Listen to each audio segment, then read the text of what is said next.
Hello बच्चों, आज हम लोग पढ़ने जा रहे हैं 7 क्लास का प्रश्नावली 10.1 अनुपात का सवाल है। इसमें विभिन्न प्रकार के अनुपात को हम जानने का प्रयास करेंगे और इसको हल करेंगे। तो पहला सवाल है, बता रहा है अनुपात ज्ञात कीजिए।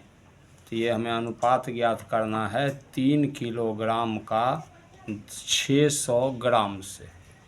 दूसरा सवाल में हमें करना है 2 घंटे का 30 मिनट से। तीसरा करना है 340 सेंटीमीटर का 4 मीटर से। और चौथा जो है 75 रुपये का 200 पैसा से, है ना। तो इसे हम लोग बनाना जो है अब स्टार्ट करेंगे, है ना। तो इसे हम लोग बनाते हैं।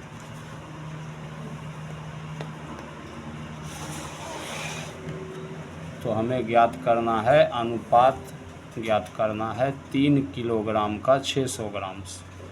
तो हम लिख देते हैं 3, सीधे लिखेंगे अनुपात बराबर।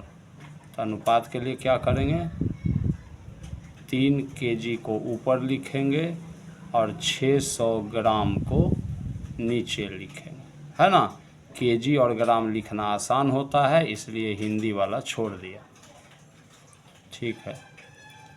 अब 1 केजी में 1000 ग्राम होता है, तो 3 किलो का मतलब हो गया 3 में 1000 से गुना कीजिए, तो ये हो गया ग्राम और नीचे हो गया 600 ग्राम। ये कैंसल आउट हुआ, 3 से ये 2 दफ़े कटेगा, 2 से ये 5 दफ़े कटेगा, है ना। नीचे हुआ 1, इस तरह से हमें प्राप्त हुआ 5/1। तो अनुपात हो गया 5:1 और ये हो गया हमारा आंसर। फिर हमसे कह रहा है 2 घंटे का 30 मिनट से अनुपात बताइए, है ना। तो फिर लिखते हैं अनुपात बराबर। तो 2 घंटा ऊपर लिखेंगे, 30 मिनट नीचे लिखेंगे। 1 घंटा में 60 मिनट होता है, तो 2 में 60 से गुना करके मिनट लिखेंगे। नीचे 30 मिनट हो गया। क्या होता है, हमको मात्रक 1 करना पड़ता। ऊपर किलोग्राम है, नीचे ग्राम है, तो हम ऐसे कटकुट नहीं कर सकते, समझे। इस केजी को ग्राम में बदलिए। उसी तरह से यहाँ घंटा है, तो बड़ा मात्रक को हम छोटा मात्रक में बदल के अनुपात में बनाते। तो 30 दूनी हो गया 60, नीचे हो गया 1, तो ऊपर 2 का 2 से गुना हुआ 4, नीचे हुआ 1, तो 4:1 और ये हो गया हमारा आंसर। तो आसान है ना। फिर हमसे कह रहा है 340 सेंटीमीटर का 4 मीटर से अनुपात बताइए। तो फिर लिखते हैं हम लोग अनुपात बराबर, ऊपर लिखेंगे 340 सेंटीमीटर, नीचे लिखते हैं 4 मीटर। तो फिर 340 सेंटीमीटर ऊपर लिखेंगे और 1 मीटर में 100 सेंटीमीटर होता है, तो 4 मीटर का मतलब हुआ 400 सेंटीमीटर। तो मात्रक बराबर हो गया, दोनों सेंटीमीटर हो गया। अब हम कटकुट कर सकते हैं, ये जीरो तो कट गया, 10 से लगेगा डिवाइड, तो और 2 से ये 17 बार में, 2 से ये 20 बार में, तो हमें मिल गया 17/20। तो अनुपात हो गया 17:20 और ये हो गया हमारा आंसर। 75 रुपये का 200 पैसे से अनुपात बराबर क्या लिखते हैं, 75 रुपया ऊपर लिख दोगे, है ना। 200 पैसा नीचे लिख दोगे। रुपया को पैसा बनाने के लिए 100 से गुना करोगे, तो ये हो गया पैसा, नीचे हो गया 200 पैसा, है ना। तो 100 से ये 2 दफ़े कट गया, तो 75/2 बचा। अब आगे नहीं कटम कुटी होगा, तो हो गया 75:2 और ये हो गया हमारा आंसर, है ना। इसके बाद का सवाल जो है सो बुक में दे रहा है, जो निम्नलिखित अनुपातों का सरलतम रूप लिखिए। सरलतम रूप का क्या मतलब हुआ, कट्टम कुटी कर दीजिए, जो कटता है काट छांट करके जो बचे सो लिख दीजिए, है ना। तो इसको हम काटते छांटते हैं, अभी यहाँ पर दिया हुआ, इसको निकालो। तो ये हो गया 45/60, 15 से 3 बार में, 15 से 4 बार में, तो ये हो गया 3/4, ये हो गया आंसर, है ना। इसको लिखोगे तो 144 बटा में 84 हो गया। 12 से बराबर है 44 से, तो 12 से ये कितने बार में कटेगा, 12 बार में। अब बरसते 84 है ना, तो अब नहीं कटेगा। नीचे आ गया 7, क्या है अभाज्य संख्या, तो नहीं कटेगा, तो 12/7 आंसर। ये 184 बटा में 12 आया, है ना। ये ऐसे डिवाइड तो होगा नहीं, तो इसको देखते हैं किससे काटोगे, तो 4 से काटो। 4 चौका 16 हो जाएगा, 2 4 बचेगा, 4 छके 24, 4 से ये 3 बार में कट गया, अब कुछ नहीं होगा, तो 46 बटा में 3 हो गया हमारा आंसर। ठीक है। अब अगला सवाल हम देखते हैं। अगला सवाल है, उपेंद्र का वेतन 42,000 रुपया प्रति माह है। वह प्रति माह 600 रुपये आयकर में जमा करता है। कहाँ जमा करता है, इनकम टैक्स देता है। 42,000 में से 6,000 उसका क्या होता है, इनकम टैक्स में चला जाता है ना। तो इनकम टैक्स में चला जाता है, तो बोल रहा है ज्ञात कीजिए आय का आयकर के साथ अनुपात। तो आय ये है और आयकर ये है, तो इस दोनों का अनुपात चाहिए। फिर दोबारा में बोल रहा है कि आयकर का आय के साथ अनुपात। तो देखिए कैसे बनेगा, है ना। हमसे कह रहा है आय का आयकर से अनुपात बताइए, है ना। तो उपेंद्र का वेतन कितना है, 42,000। तो आय का आय क्या बोल रहा है, आय का आयकर से अनुपात। तो आय लिखेंगे ऊपर और आयकर लिखेंगे नीचे। तो आय कितना है 42,000, तो लिख दोगे, है ना। और आयकर कितना है 6,000, तो लिख दोगे। इसमें क्या करोगे, आयकर का आय के साथ अनुपात। इसमें आयकर पहले दिया तो आयकर ऊपर जाएगा, है ना, और आय नीचे जाएगा। तो आयकर कितना है 6,000 और आय कितना है 42,000, है ना। तो ये शून्य ये शून्य ये शून्य ये शून्य आपस में कैंसिल हो गया, ये तो रह जाएगा, है ना। और 6 से ये कितना बार में कटेगा, 3 शून्य कट गया ना जी। 6 से ये कट गया 7 दफ़े, तो आंसर आ गया 7 बटा में 1, नीचे 1 होगा। यहाँ ये तीनों शून्य कैंसल आउट हुए, 6 से ये 7 दफ़े कटेगा, तो 1 बटा में 7, है ना। तो बोल रहा है कि तो आय का आयकर के साथ अनुपात। तो यहाँ पर ये 7 बटा 1 हुआ, ये 1 बटा 7 हुआ। तो बोल रहा हमको क्या ये दोनों अनुपात तुल्य हैं, तो हम लोग बोलेंगे नहीं, है ना। 7 बटा 1 जो होता है 1 बटा 7 के बराबर नहीं होता है ना। 7 बटा 1 का मतलब 7 रुपया, 1 बटा 7 का मतलब 1 रुपया का 7वां भाग, तो बिल्कुल नहीं बराबर। चौथा सवाल क्या बोलता है, एक रिबन है, एक रिबन की लंबाई 10 मीटर और उसकी चौड़ाई 25 सेंटीमीटर है। तो निम्न का अनुपात ज्ञात कीजिए। लंबाई का चौड़ाई के साथ अनुपात बताइए, आपसे बोल रहा है ना। तो लंबाई का चौड़ाई के साथ अनुपात कैसे निकालिएगा आप, देखते हैं कैसे बनेगा, है ना। तो लिखा हमने लंबाई का चौड़ाई के साथ के से अनुपात, या सीधे लिखा लंबाई का चौड़ाई से अनुपात। तो लंबाई को अब हम ऊपर लिखेंगे जो 10 मीटर है ना, और चौड़ाई को नीचे लिखेंगे जो 25 सेंटीमीटर है। तो मीटर को सेंटीमीटर में बदलने के लिए क्या करोगे, 100 से गुना करोगे, ये सेंटीमीटर हो जाएगा। नीचे 25 सेंटीमीटर में है, इससे ये कट गया 4 बार में, नीचे हुआ 1, तो ये क्या आपके पास में आ गया 10 चौका 40 बटा में 1, है ना। अब हो रहा चौड़ाई का लंबाई के साथ अनुपात बताइए। तो इस बार क्या करेंगे, चौड़ाई ऊपर रखोगे और लंबाई जो है वो कहाँ रखोगे, नीचे। तो 25 सेंटीमीटर ऊपर हुआ, ये वाला 10 हुआ, और मीटर है तो मीटर के लिए 100 सेंटीमीटर लिख दो।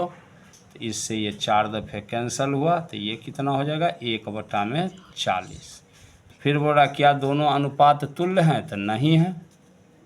क्यों नहीं है, तो 40 बटा में 1 जो होता है 1 बटा 40 के कैसे बराबर होगा, 40 का मतलब हुआ 40 रुपया, और 1/40 का मतलब 1 रुपया का 40वां भाग, तो ये बराबर नहीं है। अब हमसे कह रहा है कि निम्नलिखित अनुपातों का दो तुल्य अनुपात ज्ञात कीजिए, 3/7 का और 4/9 का, है ना। तो ये बहुत आसान है, समझो एकदम हलवा पूरी सवाल है ना। निम्नलिखित अनुपातों का दो तुल्य अनुपात ज्ञात कीजिए, तो लिख दिए 3:7 के दो तुल्य अनुपात क्या होते हैं, सो देखिए बराबर। इसमें भी लिख देंगे के दो तुल्य अनुपात बराबर, एक को छोड़ के कोई भी संख्या ले लेते हैं, तो ले लो 2, हाँ, उस 2 का 3 से गुना कर दो तो 6, उस 2 का 7 से गुना कर दो तो 14, तो एक तुल्य अनुपात ये हो गया, है ना, समझे। और दूसरा तुल्य अनुपात, अब ले लो दूसरी संख्या 3 अपने मर्जी से, उस 3 का इस 3 से गुना कर दो तो 9, है ना, उस 3 का 7 से गुना कर दो तो 21। तो हम ऐसी संख्या लेते हैं जिससे इसमें गुना करेंगे उसी से इसमें गुना करेंगे, तो इसका ये तुल्य अनुपात हो गया। तुल्य अनुपात का मतलब वही चीज़ है, बस उसको थोड़ा बदल करके लिखो, कट्टम कुटी करेगा तो फिर उतना ही हो जाएगा, है ना। तो इसमें 2 से गुना किया पहले दोनों में, तो इसमें भी 2 से गुना करो तो 4 दूनी 8, तो 9 दूनी 18, फिर 4 तिया 12, 9 तिया 27, हो गया हमारा आंसर। अब हमसे कह रहा है कि किसी समानुपात के प्रथम 3 पद 3, 5 और 12 है, तो चौथा पद ज्ञात कीजिए। तो समानुपात के पहला पद अगर ए होता है, दूसरा बी, तीसरा सी और चौथा डी होता है ना, अगर ये समानुपात के पद है ना, तो इसमें रूल क्या है जानते हो, ए का डी से गुना करते हैं ना, तो बी का सी के गुना के बराबर हो जाता। तो यहाँ पर डी क्या है, चौथा पद है, डी क्या है, चौथा पद है। देखो पहला, दूसरा, तीसरा, चौथा, तो हमको चौथा पद निकालना है, तो डी बराबर क्या हो जाएगा, बी गुने सी बटा में ए, है ना। अब देखिए, तो पहला पद बी क्या है, दूसरा पद है, देखो दूसरा पद, तो प्रथम पद इसका 3 है, और ए प्रथम पद हुआ ए, ये हुआ बी और ये हुआ सी, है ना। तो अब मिला लो, बी क्या हुआ 5, सी क्या हुआ 12, सी क्या हुआ 12, और ए कितना है 3, तो 3 से ये कट गया 4 दफ़े, तो ये हो गया आपका 20, तो लिख देंगे अतः चौथा पद बराबर, ऐसे लिख देते हैं, इसको ऐसे हम करके लिखते हैं तो ज़्यादा बेटर होता है। अगर इस तरह से होता है ना, समानुपात का चिन्ह हो, अतः चौथा पद जो हो गया हमारा कितना हो गया 20, और ये हो गया हमारा आंसर, है ना।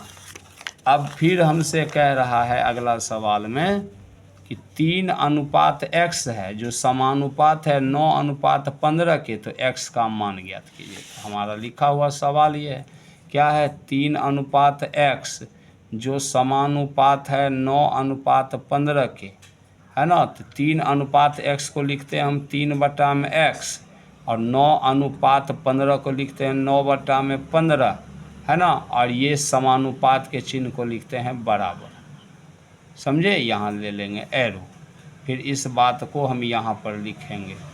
तो इस पूरे सेट को पलट दो, तो x ऊपर गया तो 3 नीचे आया, तो इधर पलटा तो उधर भी पलट दो, 15 ऊपर गया 9 नीचे आया, है ना, पलट गया ना।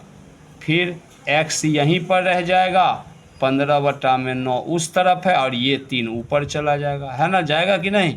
तो 3 से ये 3 दफ़े कटेगा, फिर 3 से ये 5 दफ़े कटेगा, तो कितना हो गया हमारा आंसर 5। तो x का मान क्या हो गया 5, यही निकालना है। फिर हमसे कह रहा है बाजार में केले 18 रुपये प्रति दर्जन बिक रहे हैं, तो 10 किलो का मूल्य क्या होगा। ठीक है, 18 रुपये प्रति दर्जन का मतलब क्या हुआ, 18 रुपया क्या है दाम, अब प्रति दर्जन का मतलब क्या हुआ, केलों की संख्या। क्या हुआ, केलों की संख्या। इस सवाल को ऐसे बनाते तुरंत समझ में आता। तो दाम तो केलों की संख्या, ऐसे कर दो, फिर लिख दो समानुपात में है, दाम केलों की संख्या। दोनों एक ही चीज़ है ना, तो समानुपात में ही होगा ना। दाम केलों की संख्या, दाम केलों की संख्या, बीच में अनुपात है। तो यहाँ दाम कितना, 18 रुपया। तो केला कितना मिलता है 18 रुपया में। प्रति दर्जन का मतलब क्या है, 12 मिलता है ना, समझे। दाम कितना, 18 रुपया, किसका, तो 12 केले का। तो बोल रहा है दाम कितना होगा, ये दाम नहीं ना पता, x होगा 10 किलो का। किलो की संख्या इस बार कितनी है, 10। तो पूछ रहा मूल्य क्या होगा, मतलब दाम क्या होगा, इस तरह से। तब इसको लिखोगे 18/12, समानुपात को लिख दोगे बराबर x/10। इस 10 को यहाँ भेज देते हैं, है ना। तो यहाँ नीचे में 12 है, ये वाला 10 18 के पास में गया। तो उधर हमारे पास क्या बच गया, x, ये 10 गया उधर, तो यहाँ 10 दे दो। और 6 से ये कटेगा 3 दफ़े में, 6 से कटेगा 2 दफ़े में, 2 से ये कटेगा 5 दफ़े में, है ना। तो x हमारे पास क्या आ गया, x हमारे पास आ गया 5 या 15। तो बोला 10 किलो का मूल्य क्या होगा, है ना।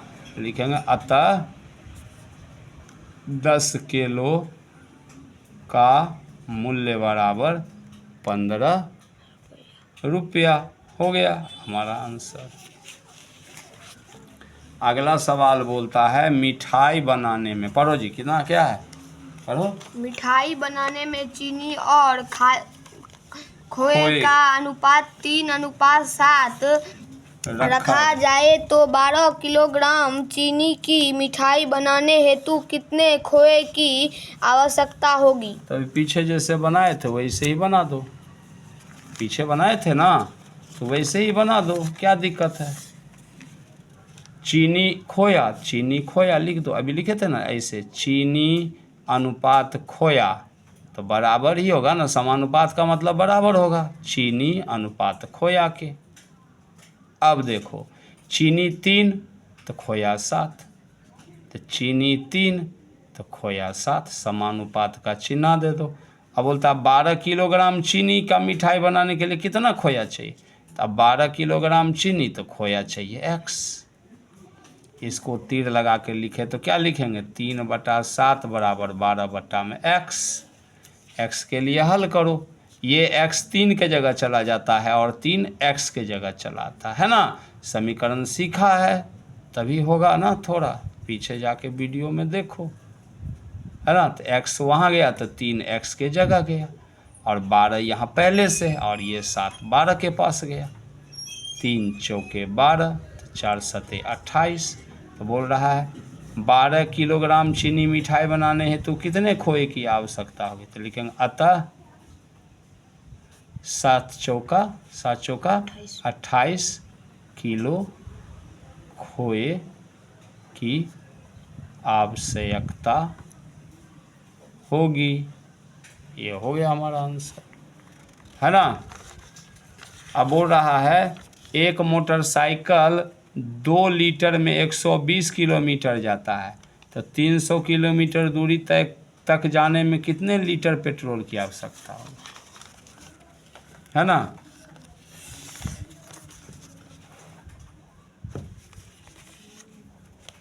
एक मोटरसाइकिल 2 लीटर में, तो यहाँ लिखो लीटर किलोमीटर, है ना। अनुपात दे दो, समानुपात दे दो, फिर दे दो लीटर तो किलोमीटर।